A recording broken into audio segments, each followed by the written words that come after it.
Ernest and Mark enjoyed their work in the shunting yards, pushing and pulling freight cars and coaches to and from the sidings to arrange them for the engines to take their trains.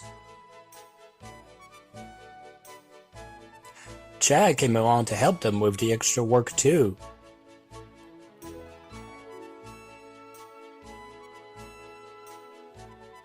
One morning, however, the engines were exhausted. The big station was busier than ever.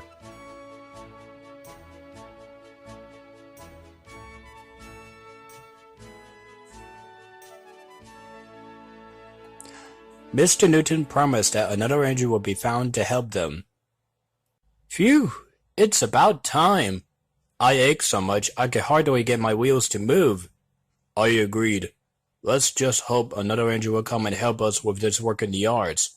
I bet he will be good at shunting like we all do. They waited for the engine to arrive. It came as a shock when they did. Good morning, you three. Long time no see. The engines had not worked with Diesel 11 for a long time. Diesel 11? What are you doing here? Your controller, Mr. Newton, brought me here to help. I hope you all are pleased to see me again. I'm here to shunt some dreadfully tiresome cars. Shunt where? Where?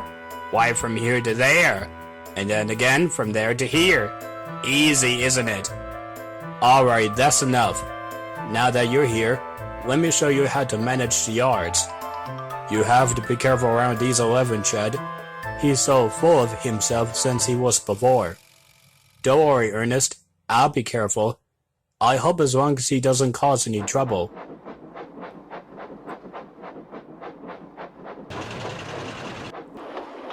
Soon Chad showed Diesel 11 how to shunt coaches and freight cars properly. At first, Chad thought Diesel 11 was learning how to take care, but he was wrong. Diesel 11, as if to make himself quite clear, bumped the coaches hard. Oh! Hey, be careful, Diesel 11. Those coaches don't like being bumped, you know. Why do you care? Well, why I care is that I don't want you to bump the coaches too hard. Those will lose the brake pipe in one of them otherwise. Humph! Whatever. I don't care what it's like. Chad didn't like the way Diesel 11 said it, so he didn't take too kindly to his attitude and went back to organize the sidings. After he had finished shunting them, he was having a drink at a water tower when Diesel 11 went over to the sidings, bumping some freight cars very hard. Hey, do you realize that bumping those cars off the rails is not the answer no matter what they're saying? It's because you have to ignore them every time they do this to get back at you for not being careful of them and the coaches. Diesel 11 said nothing. He has had enough of Chad telling him what he needs to do, and decided to get back at him. The next day, after Chad and Diesel 11 had finished organizing cars, the engines came on to collect their trains.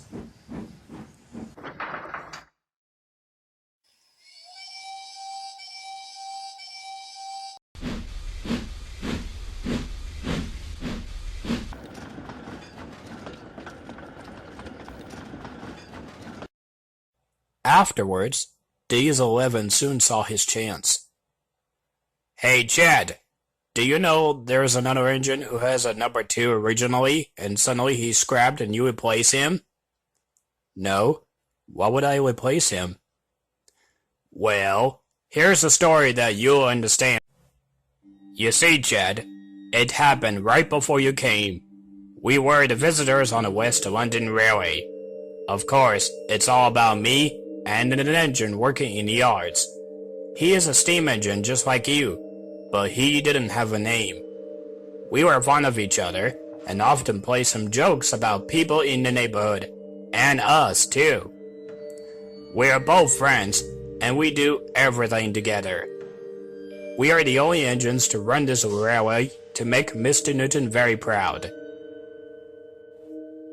One day, the engine was to take a long line of freight cars to the other side of the railway.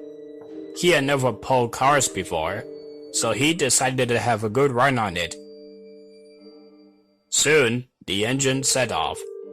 I warned him to be careful around fogs just before he left the sheds. I was hoping he would be safe, but unfortunately, the engine had an accident. He was coming towards those dangerous high cliffs that leads at the bottom. His driver had put on the brakes, but the engine lost control. Suddenly, as he was so scared and he started to shake, his driver and fireman jumped clear as he rolled over.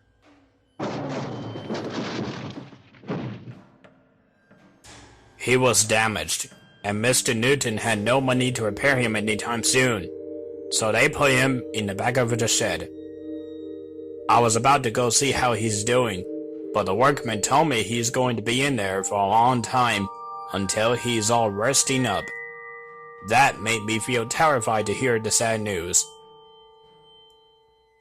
I was out alone, left in tears, knowing that once after the engine was inside the shed, I'll never see him again, and he was cut up to pieces. They gave other engines some of his parts to mend them. I was disgusted by the way they use it, but I get used to it since it brings back memories about my old friend. Now, ever since he's gone, I noticed that all of my friends were scrapped, got sent away, and cut up in the sheds. Once after, a figure was coming along towards the high cliffs that he had an accident earlier, but when he was trying to get home, he disappeared and never reached the other side. So, what do you think of that, Chad? Well, I'm so sorry to hear that, DS11, but I believe it was all nonsense. Besides, I would never replace him as a new number 2, and neither would Mr. Newton. That also would never happen. Later, Chad was collecting coaches for his passenger trains. As he was coupled up, the brake van shot past him, and Chad was taken by surprise. Whoa! Where did that brake van come from? Oh well, maybe Mark had forgotten about it, or it must be coming from his cars. I'll give it back to him when I see him.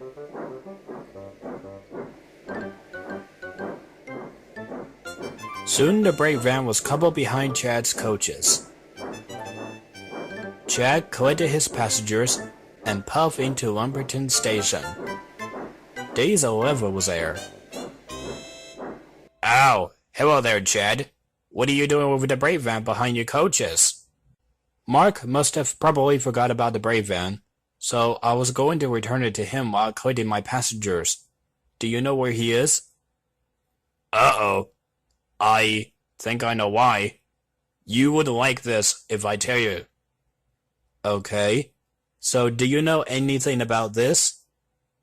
Oh, dear.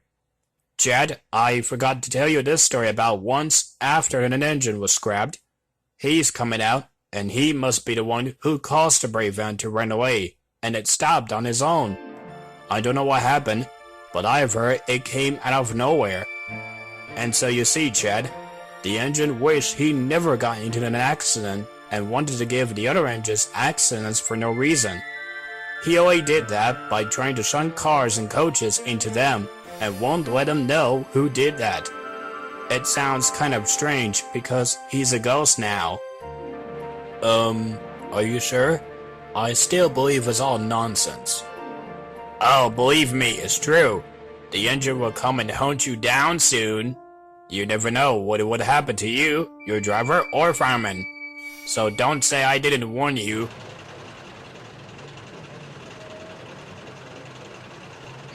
I'm pretty sure that's not true. But Chad was nervous a little. That night, Chad went on his way home after a hard day's work.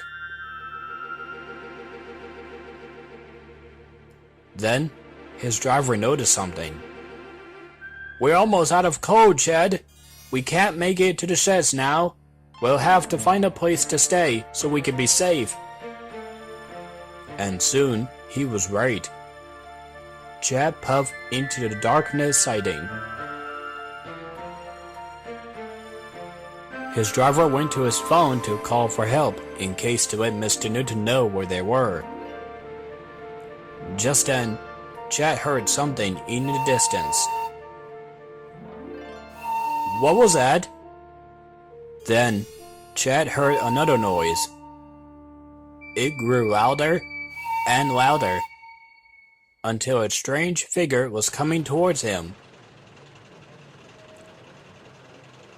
Chad was starting to feel very scared when he saw it stop right next to him. Who are you? What do you want from me? I am the original number 2 engine, and I'm gonna take you away for replacing me. No, please! I didn't mean to replace you! Leave me alone! What's going on, Chad? It's the original number 2 engine I replaced, and he's coming to take me away! Are you sure? Oh no! Help! Help! There's nothing you can do, Green Goblin.